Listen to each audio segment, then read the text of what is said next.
오늘도 이렇게 함께한 우리 모든 성도님들에게 하나님의 크고 풍성한 은혜 임하시기를 바랍니다.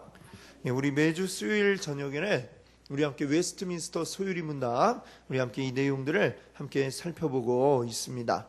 앞서 우리가 이제 살펴보았던 가운데는 이제 그 구원의 서정, 이제 구원에 이르는 그 단계들에 대해서 우리가 이야기를 나누었습니다. 이 구원의 서정이라는 것은 이제 총 9단계로 이제 이루어져 있다, 이렇게 말씀을 드렸었죠. 이 9단계 가운데 이제 처음은 부르심, 바로 이 소명의 단계가 되겠고요. 그 다음에는 무엇입니까? 우리 중생, 바로 거듭남이죠. 우리가 거듭나게 되어지고, 거듭나면서 우리가 이제 죄를 깨달아 알므로써 회개를 하게 됩니다. 그러고 나서 이제 우리가 온전한 신앙을 가지게 되는 것입니다. 그러고 나서 이제 단계들이 무엇이냐면 바로 칭의, 바로 주님께서 우리를 의롭다 하심이라는 이 칭의를 얻게 되고요. 그 뒤에 이제 단계는 우리를 양자 삼으시는, 바로 입양이라고도 하죠. 그래서 입양, 양자 삼으시는 이 단계가 되겠고요. 그 다음은 우리를 거룩하게 하시는 바로 성화의 단계가 되겠습니다. 그리고 이제 8번째는 견인, 끌고 가시는 거죠. 우리 성령님께서 우리를 쭉 인도해 가시는 견인의 단계이고, 마지막으로 우리가 주님 앞에 가게 될 때에 그때 이제 비로소 영광스러운 모습으로 바뀌게 되는 이 영화의 단계를 우리가 이제 가게 되는 것입니다. 이 구원의 단계 가운데 이제 5, 6, 7번째 단계인 칭의, 그리고 입양, 성화, 여기에 대해서 이제 32문에서 이제 이야기를 했었죠. 32문에서 이 세 가지를 말하면서 이게 뭐냐? 바로 하나님의 영에 의해서 효과적인 부르심을 입은 우리 주의 성도들, 우리 성도들이 바로 이 금생에서 누리는 유익함이 바로 이 세 가지다. 바로 이제 칭의이고 입양이고 성화, 이러한 단계들을 우리가 거치는 게 곧 우리의 유익함이다 라고 이렇게 이야기를 했습니다. 그리고 이제 그 세 가지에 대해서 이제 각각 이제 33문, 그리고 34문, 35문, 이렇게 이 세 가지 이제 순서대로 설명을 하게 되는데, 지난주에는 이제 우리가 33문에 이제 의롭다 하심, 칭의에 대해서 우리가 생각해 봤고요. 오늘은 이제 우리가 34문에 바로 이 양자 삼으심, 입양에 대해서 이야기를 하려고 합니다. 자, 그럼 제가 양자로 삼으심이란 무엇입니까? 이 답을 한번 같이 읽어볼까요? 양자로 삼으심이란 하나님의 값없는 은혜에 우리를 하나님의 자녀의 수요 가운데 들게 하시고 모든 특권을 누리게 하시는 것입니다. 아멘. 자, 우리 말씀해 보니까 이제 양자 삼으신다라는 것을 이야기하는데, 양자 삼는다는 게 무엇입니까? 우리 뭐 이제 입양 이런 거 어떤 것을 입양이라고 그러죠? 이제 내 핏줄이 아닌 다른 아이를 이제 나의 집에 가족으로 맞아들이는, 요거를 이제 입양이라고 이야기를 합니다. 양자 삼는다는 거 이제 같은 얘기죠. 여러분 혹시 우리 유명한 그 영화 있죠? 배너 아시죠? 그 예수님 그 시대에 그 시대를 이제 배경으로 하고 있는 이 배너라고 하는 영화. 이 영화에 보면 그 주인공인 배너, 이 배너는 이제 유대인이고, 유대인 중에서는 좀 이제 귀족 집안의 그러한 자제가 되죠. 그리고 이 배너와 어린 시절에 함께 이제 뛰놀았던 그 친구가 있죠.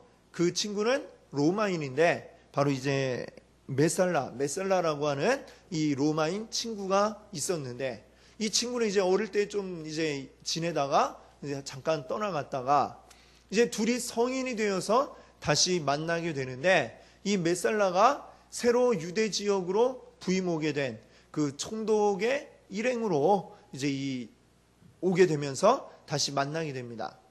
이제 다 큰 성인이 되어갖고 이제 만났는데 예전 같은 이제 그런 뭐 우정을 이제 서로 가지기가 힘들 수밖에 없었습니다. 왜냐하면 이제 이 메살라는 그들을 지배하고 있는 지배인 로마인의 입장에 서 있고, 그리고 이제 이 베너는 또 어떻습니까? 이제 피지배자, 유대인의 입장이고, 이 지배자와 피지배자라는 이 한계를 넘어설 수가 없는 것이죠. 이제 그러다가 이제 서로 이제 좀 이렇게 반목하다가 결국에는 이제 누명을 쓰게 됩니다.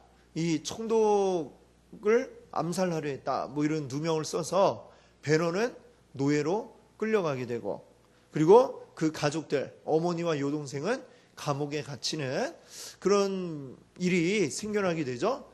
이 노예로 끌려갔던 베너가 근데 이제 어디에서 일을 하느냐면은 이 로마 군함, 로마의 큰 배, 이제 군용선이죠. 거기에서 노를 젓네.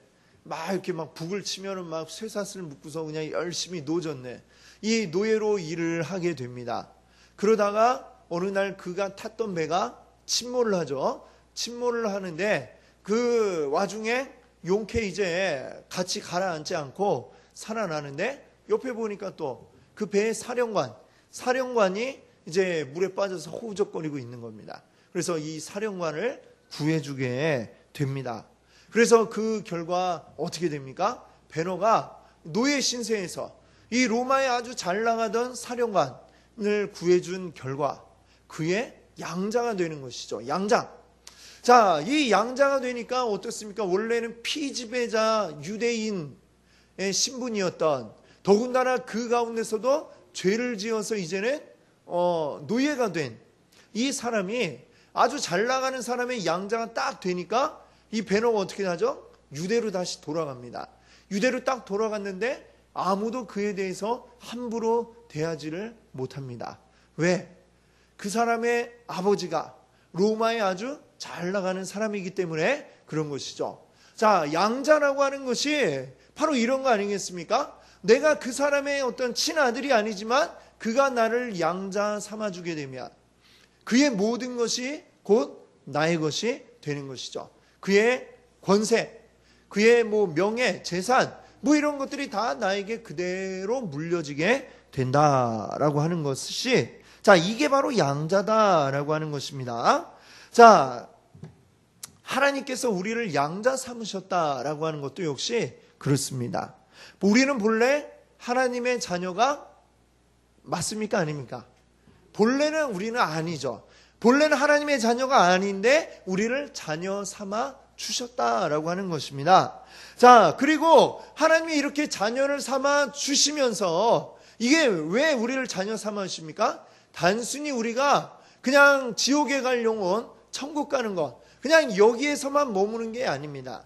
우리가 이것도 물론 큰 거죠. 우리가 구원받는 것도 큰 것이지만 단지 죄에서만 벗어나서 거기서 끝나는 게 아니라 너는 이제 내 아들이다, 너는 내 딸이다, 그러면 거기에 합당한 삶을 누려라 라고 이렇게 우리 주님이 우리에게 말씀하시고 요구하시는 것이 되겠습니다. 그러니까 하나님께서 우리를 자녀 삼아 주신 이유는 바로 우리가 하나님을 닮아가도록, 그래서 하나님의 모든 것을 누릴 수 있도록 그렇게 우리를 자녀 삼아 주셨다라고 하는 것을 우리가 이해할 수 있기를 바랍니다. 자, 근데 많은 사람들이 하나님의 이 진짜 목적을 모르고 있어요. 하나님은 그냥 구원해 주시니 감사합니다, 고맙고 감사하고 그냥 딱 거기까지만 이제 생각을 하는 경우가 많습니다. 하나님이 우리를 구해 주신 것이 우리를 매우 사랑하셔서 우리가 지옥의 고통을 당하지 않고 그냥 그렇게 살아갈 수 있도록 해 주셨다. 여기에서만 우리가 끝나면 안 된다는 것이죠. 이것도 물론 맞지만 이거보다 더 큰 목적이 있습니다. 바로 우리가 하나님을 닮아가고 하나님의 자녀다운 삶을 살아감을 통해서 우리가 하나님께 영광 올려드릴 수 있도록 하기 위해서 주님은 우리를 구원하셨다는 이 사실을 우리가 알아야 되겠습니다. 그렇기 때문에 우리 주님은 그냥 단순한 구원이 아니라 건져주시고 그 다음에 우리를 양자 삼아주셨다. 우리 목숨을 구해주고 우리의 일을 또한 양자 삼아주시는 이러한 일을 하나님께서 하신 것입니다. 자, 그런데 이것을 제대로 깨닫지 못하고 많은 사람들이 오해하고 있습니다. 특별히 이제 유대인들이 이것을 가장 크게 오해했던 바로 그런 사람들이다. 이렇게 이야기할 수 있겠습니다. 이 유대인들은 어떻습니까? 이들은 그냥 하나님이 우리를 사랑하신다. 하나님 우리를 사랑하시기 때문에 우리는 뭐 어떻게든 상관없다. 뭐 이렇게 생각했던 사람들이 바로 유대인들이죠. 심지어는 그들이 어떻게 했습니까? 우상을 섬기면서도 그래도 하나님 우리를 복 주셔야 된다. 뭐 이렇게까지 생각했던 사람들이 바로 이 이스라엘 사람들, 유대인들이 아니겠습니까? 오늘날 그 문제가 되고 있는 그 구원파라고 하는 거, 이 구원파라고 하는 여기에도 이제 생각이 아마 이런 생각인 것 같아요. 거기서 이제 이야기하는 게 뭡니까? 한번 구원받은 사람은 이거는 무엇을 해도 이게 흔들리지 않는다, 바뀌지 않는다, 이렇게 얘기를 하죠. 맞긴 맞지만 이 사람들이 맞는 얘기는 맞는 얘기인데 이상하게 그거를 적용을 해갖고, 그러니까 나는 구원받았으니까 이제부터 뭘 해도 상관이 없다. 죄 지어도 나는 구원받는다. 뭐 이렇게 생각을 하는 것 같아요. 그러니까 이거는 매우 심각하게 하나님 말씀을 오해하고 있는 바로 그런 것이 되겠습니다. 자, 우리 33문의 그 답에도 보면 이런 말씀이 있어요. 우리를 하나님의 자녀의 수요 가운데 들게 하시고. 자, 이 무슨 얘기입니까? 하나님께서 이미 이 세상 사람들 가운데 구원받을 자의 수를 정해 놓으셨는데 그 가운데 우리가 들게 하셨다, 이 얘기죠. 자, 근데 이 말씀을 이제 오해하면 이제 구원파 같이 되는 거예요. 아, 내가 그 숫자 안에 들어있으니까 나는 이제 뭘 해도 상관없네, 어떻게든 나는 구원받게 돼 있네 라고 생각하고 그냥 막 사는 거, 이거는 결코 이 하나님이 말씀하신 그 의도가 아닌 줄로 믿습니다. 자, 이 하나님 말씀은 뭡니까? 하나님 그냥 우리가 단순히 지옥 안 가면 되는 그런 존재로서만 우리를 이제 원하시는 게 아니라고 하는 이야기죠. 자, 예를 들면 뭐 이렇게 얘기할 수 있겠죠. 우리가 어떻습니까? 우리가 조금씩 이제 매달 어떤 단체에다 이제 기부를 하면 거기에서 매달 저 아프리카라든지 뭐 어려운 나라의 아이들을 도와주는 뭐 이런 기관들이 있지 않습니까? 자, 그러면 우리가 매달 거기다 뭐 이제 뭐 10,000원, 20,000원씩 아니면 30,000원씩 이렇게 보낸다고 생각해 보세요. 그 보내지만 하지만 그 아이는 뭐 거기서 이제 뭐 사진도 보내주고 해서 아, 이름도 알고 뭐 이 정도까지 할 수 있습니다. 하지만 그렇다고 해서 그 아이가 나의 아이가 되는 것은 아니죠. 그렇죠? 하나님은 그런 정도로만 이렇게 원하시는 게 아니라 그 아이를 아예 데리고 와서 나의 호적에, 지금 나의 아이로 이렇게 만드신다라고 하는 얘기입니다. 그렇게 해서 어떻게 되느냐? 멀리 두고 보는 게 아니라 바로 내가 나의 자녀로 삼아서 내가 키우고, 그리고 나를 우리가 만남으로 기뻐할 수 있고 이런 인간관계를 하기를 원하고 계신다라고 하는 것입니다. 그렇기 때문에 이제 우리를 거룩한 그 수에 들게 하셨다라고 하는 것이죠. 근데 이 구원파는 이제 이걸 오해해갖고, 일단 이 사람들이 오해하는 게, 그럼 내가 구원받은 거 어떻게 그 사람들이 이제 확신을 하느냐, 이것도 사실은 이제 문제고, 그럼 구원받았다고 그러면 또 막 살면 되느냐, 이것도 문제죠. 하나님은 그렇기 때문에 이 구원받은 자들을 어떻게 하려고 하시느냐, 하나님 안에서 변화되기를 원하신다는 거예요. 그렇죠? 하나님의 자녀 삼았으니까 너는 이제 내 자녀야. 나의 자녀답게 살아야 돼. 하나님 누구십니까? 이 세상의 왕이십니다. 왕. 그리고 왕의 자녀들이 아무렇게나 막 살면 됩니까? 왕의 자녀답게, 왕자와 공주답게 이렇게 살아야지, 길가에 뭐 무슨 거지같이 이렇게 살면서 아, 우리 아버지는 왕이야 이러고 다니면 안 된다라고 하는 것이죠. 그렇게 하면 아버지를 욕되게 하는 것이고 또 아무도 내가 그 왕의 아들인지 모를 것입니다. 하나님은 우리로 하여금 왕의 자녀답게 살아라. 하나님의 자녀답게 살아라. 이것을 요구하시는 것이죠. 이것이 이제 이 다음에 우리가 35문에 보시면 이제 거룩하게 하심. 거룩하게 하심이 뭡니까? 하나님의 자녀 삼으셨으니까 이제 그 뒤에 우리가 거룩하게 되도록 또한 하나님이 인도해 주신다는 거죠. 이 거룩하게 된다는 게 뭡니까? 하나님의 자녀답게 되도록 하신다. 아마 그런 의미로 우리가 받아들일 수 있겠습니다. 더 자세한 건 이제 다음에 우리가 이 35문에 대해서 이야기할 때에 이제 더 자세하게 우리가 생각을 하도록 하겠습니다. 자, 이 34문의 그 답에 있는 하나님의 수요 가운데 들게 하시고, 요 말에서 이제 또 우리가 오해하면 안 되는 게 또 어떤 것이 있냐면요. 여러분 많이 들으신 신천지 여기서 맨날 얘기하는 게 그거잖아요. 14만 4천. 예. 그 안에 빨리 들어야 된다. 이렇게 또 이야기를 하고 막 사람들을 그냥 현혹시키고 있는 이 단체, 신천지. 이 14만 4천, 요한계시록에 14만 4천이라는 숫자가 나오고 있는데 이것은 어디까지나 상징적인 수죠. 하나님의 수요에 들게 하셨다. 분명히 하나님 정하신 수는 있을 겁니다. 근데 그게 딱 14만 4천이냐? 그렇다는 얘기는 성경 어디에도 나와 있지 않다라고 하는 것을 여러분들 또 알아주시기를 바랍니다.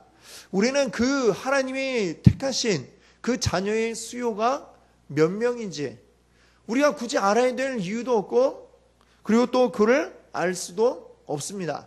예. 하나님이 우리에게 알려주지 않으시니까 우리가 모르고, 그것을 아는 것과 우리의 구원함을 받는 것과 아무 관련이 없기 때문에 우리가 굳이 알려주시지 않는 것을 알아야 될 이유가 없다라고 하는 것입니다. 하나님이 이 땅 가운데 구원받을 자들의 수를 정하셨다라고 하는 이야기는 하나님의 계획이 그냥 들쑥날쑥하게, 아니면 그냥 임기응변으로 왔다 갔다, 그냥 우리 어쩌다 보니까 구원받게 되었고 어떤 사람 또 어쩌다 보니까 구원 못 받고, 이런 게 아니다라고 하는 것이죠. 하나님 이미 만세 전부터 계획을 하시고 분명히 구원받을 자들의 수를 정하시고, 수뿐만 아니라 누가 구원받는가도 이미 하나님이 다 정해 놓으셨다는 것입니다. 이것은 이미 분명하게 되어 있는 것이고, 그것은 절대로 흔들리지 않는 것이고 변하지 않는 것임을 여러분들 믿으시기 바랍니다.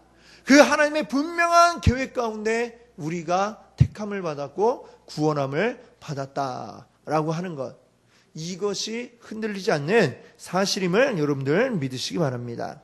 하나님이 이미 우리를 택하셨기 때문에 이 사실은 흔들리지 않습니다. 이미 구원받은 자들 분명히 그는 구원받게 된다라고 하는 것, 이거는 분명한 일인 것을 여러분들 믿으시기 바랍니다. 이렇게 우리를 구원하시고 우리를 불러주신 우리 하나님 앞에 날마다 우리 감사하시는 우리 귀한 성도님들 되시기를 바랍니다. 자, 이제 이 배너 이야기를 아까 드렸는데요. 배너가 유대에 다시 이제 돌아오면서 이 손에 반지를 끼고 돌아오죠. 양 아버지의 그 인장 반지를 딱 끼고 와갖고 나타나서 이 양 아버지의 그 권세를 마치 자신의 것처럼 누리듯이, 이제 우리들도 하나님의 자녀가 되었기 때문에, 하나님께서 우리를 자녀 삼으셔서 양자 되게 하셨기 때문에 이제 우리도 하나님의 자녀들만 누릴 수 있는 특권을 누릴 수가 있는 것입니다. 자, 근데 우리가 이 특권을 누리기에 앞서서 우리가 늘 마음속으로 좀 이렇게 좀 찜찜한 것이 있습니다. 그건 뭐냐면, 하나님이 우리의 아버지라고 하는데 아버지와 내가 별로 닮지 않은 것 같다. 이런 생각을 우리가 하게 되죠. 늘 우리 마음 가운데 늘 하나님 앞에는 또 부족한 마음, 또 연약한, 그래서 죄송스러운 마음이 우리 가운데 있다라고 하는 것입니다. 마치 이 비유가 적절할지 모르겠습니다만, 마치 아버지가 백인인데 아들이 흑인이 된 이런 모습. 그래서 왜 나는 검지? 우리 아버지는 하얀데? 이렇게 생각하는 것 같은 게 지금 꼭 우리들의 모습과 같다, 이렇게 생각이 되어집니다. 자, 근데 우리는 분명히 알아야 되는 게, 우리는 일단은 친아들이 아니라 양자다라고 하는 것이죠. 하나님이 우리를 양자 삼아 주셨기 때문에 분명히 우리의 모습은 하나님의 모습과 차이가 있다.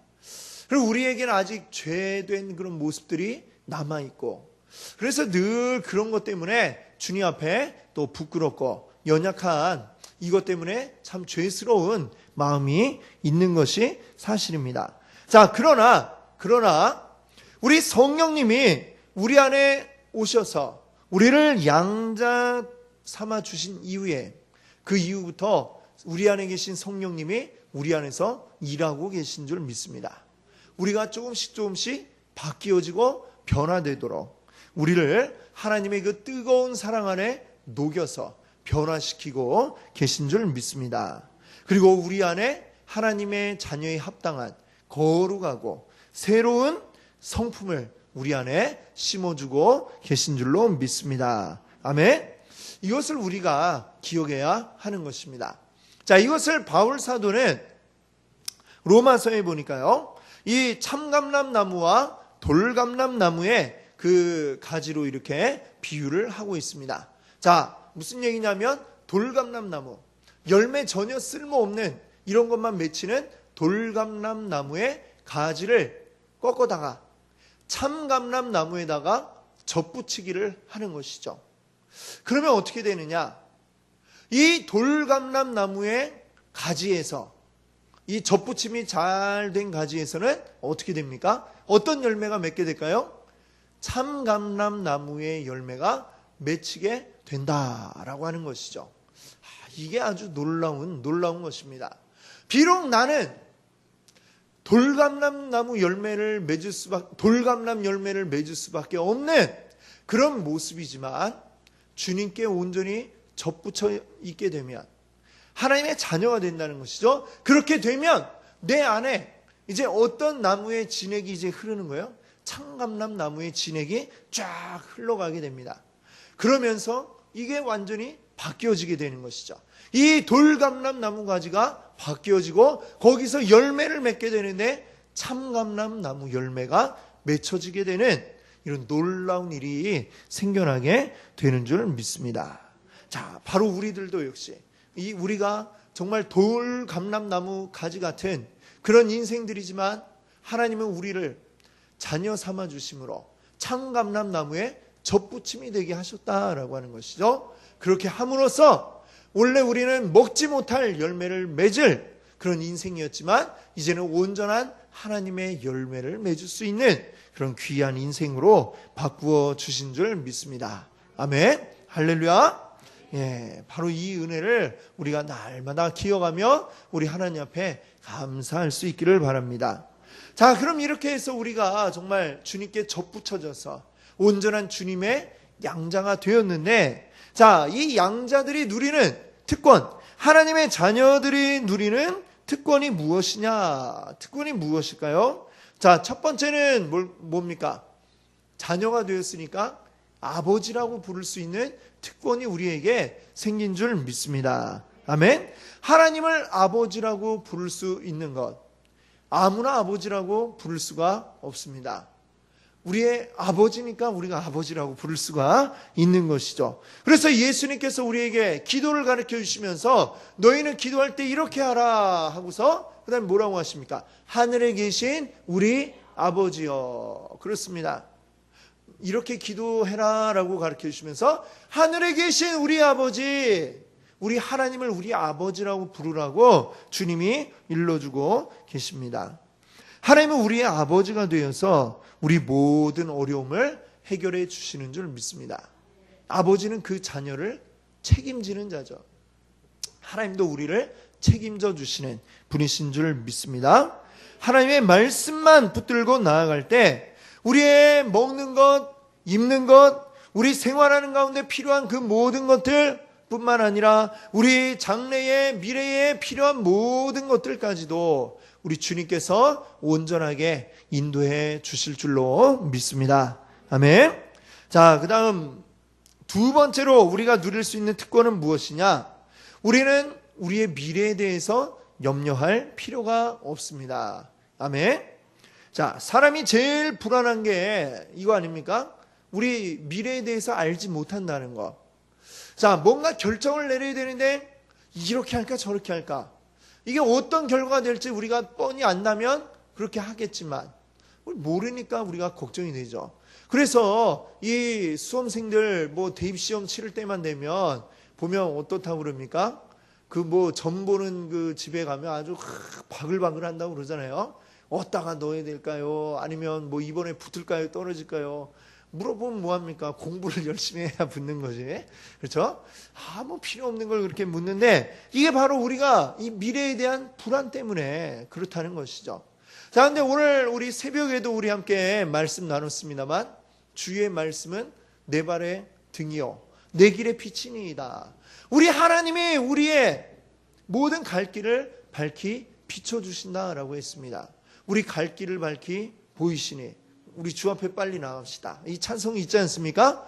마치 이것처럼 하나님이 우리의 모든 것을 아시고 우리의 모든 것을 책임져 주시고 또 우리를 하나님이 가고자 하시는 그 길로 인도해 주고 계신 줄 믿습니다. 아멘. 하나님께서 우리를 선한 길로 이끌어 가십니다. 아멘. 자, 세 번째로 우리 하나님의 양자된 자들, 하나님의 자녀된 자들에게는 천사보다 더 높게 하는 이런 권세를 우리에게 주신 줄 믿습니다. 아멘. 자, 히브리서 1장 14절에 보니까 이렇게 이야기하고 있습니다. 모든 천사들은 섬기는 영으로서 구원받을 상속자들을 위하여 섬기라고 보내심이 아니냐. 자, 천사들은 지금 어떤 일을 하게 되어 있습니까? 구원받을 상속자들을 섬기라고 보냈다라고 그랬습니다. 이 구원받을 상속자 누굽니까? 하나님의 자녀된 우리들입니다. 우리들. 바로 우리들을 섬기기 위해서 천사를 우리에게 보내주셨다. 천사들은 섬기기 위해서 있는 영적 존재인 것이죠. 그러나 우리는 상속받을 하나님의 자녀들이라고 하는 것이죠. 지위를 따진다면, 높낮이를 따진다면 누가 더 위인 것입니까? 바로 우리들이 더 높은 것이죠. 자, 그런데 이제 뭐랄까요? 이 서양에 보면 이것도 이제 일종의 뉴에이지 뭐 이런 것들인데 뭐 영화들 같은 데 보면 막 천사들이 막 이제 나오고 분명히 뭔가 이게 뭐 신을 얘기하고 뭐 천사도 나오고 사탄도 나오고 하는데 전혀 성경적이지가 않고 뭐 이런 영화들이 보면 이제 종종 많이 보게 됩니다. 그런데 보면 이제 천사들을 이제 상당히 이제 뭔가 어떤 힘이 있는 어떤 그런 존재로 물론 사람보다 물론 힘이 있는 존재인 것은 맞죠. 예. 하지만 그러나 그 천사들이 그렇다고 해서 우리보다 우월한 존재들은 아니다라고 하는 것. 그들은 우리를 섬기기 위해서 하나님이 보내셨다라고 하는 것을 우리가 기억해야 되겠습니다. 그러니까 우리 믿는 자들은 뭐 천사에게 기도를 한다든지 아니면 천사를 사모하는 이런 마음을 가진다든지 이런 것은 이제 올바른 그런 행동이 아니다라는 것입니다. 우리가 기도해야 될 대상은 오직 우리 하나님, 우리가 사모할 이도 오직 여호와 하나님 뿐이신 줄 믿습니다. 예. 그 다음에 네 번째로 우리 하나님의 자녀가 된 자들은 이 세상의 어떤 지식이라든지 또 돈이라든지 권력 뭐 이런 것들을 바르게 사용할 수 있는 그런 지혜와 능력을 얻게 되는 것입니다. 이 세상에 많은 것들이 있습니다. 또 그런 것들을 막 가지기 위해서 사람들은 눈에 불을 켜고 매달리죠. 권력을 얻기 위해서 또 돈을 얻기 위해서 또 명예를 얻기 위해서 심지어는 그런 것 때문에 정말 그 인생이 파멸이 되기도 하고 이런 것들을 우리가 보게 되어집니다. 자, 그런데 이런 것들이 많다고 해서 꼭 그 사람이 훌륭한 사람이냐? 돈만 많으면 다 훌륭한 사람 됩니까? 아니죠. 그럼 권력이 있으면 다 훌륭한 사람이 됩니까? 그것도 아닙니다. 우리 너무나도 잘 알고 있습니다. 돈이나 뭐 명예나 권력이나 그거 많은데 욕먹는 사람도 너무나도 많이 있습니다. 그렇지 않습니까? 자, 우리들에게는 이런 것들을 잘 사용할 수 있는 지혜가 하나님으로부터 우리에게 오는 줄 믿습니다. 우리가 돈이 뭐 이 세상 뭐 재벌처럼 많지 않다 할지라도 우리에게 있는 것으로 충분히 잘 사용할 수 있는 지혜를 우리가 얻게 됩니다. 그리고 또 그것을 아름답게 사용할 수 있는 지혜를 우리가 얻을 수가 있는 것이죠. 우리 하나님께서 우리에게 주시는 그 지혜와 능력으로 우리는 우리에게 주어진 모든 것들에 만족하고 감사하면서 아름답게 우리는 이 세상을 살아갈 수 있는 줄 믿습니다. 아멘. 이 세상 가운데는 그런데 그렇지가 못하지 않습니까? 돈과 권력 뭐 이런 거에 노예가 되어서 많다고 하지만 그게 많지만 결국 그게 노예가 되어서 너무나도 참 비참한 삶을 살아가는 이 사람들을 보면서 하나님의 자녀 삼아주심을 감사할 수 있기를 바랍니다. 자, 그리고 다섯 번째로 하나님의 자녀들은 이 세상을 떠나서 우리가 하나님 앞에 가게 되어질 때에 그때 우리는 이 세상에서 상상할 수도 없는 하나님의 영광과 또한 복된 그러한 유산들을 우리가 물려받게 되는 줄 믿습니다. 아멘. 바로 이게 우리 하나님이 주시는 이 세상의 것보다 더 크고 좋은 것인 줄 믿습니다. 이런 것들이 다 하나님이 우리에게 주시는 귀한 하나님의 자녀된 특권인 줄로 믿습니다. 우린 이러한 특권들을 온전히 누리는 하나님의 자녀들입니다. 할렐루야. 예. 이 기쁨 얼마나 기쁩니까? 이렇게 큰 특권을 주셨는데요. 이 모든 하나님의 은혜에 우리 감사할 수 있는 우리 성도님들 되시기를 바랍니다. 세상에 많은 사람들이 있었고 지금도 있고 앞으로도 있겠지만 그 가운데 특별하게 하나님이 나를 택하셨음을 우리 감사하시고 이 택함 받은 주의 자녀로 살아감을 우리 또 늘 또 기뻐하면서 온전히 자녀답게 살아가시는 우리 귀한 우리 성도님들 되시기를 바랍니다.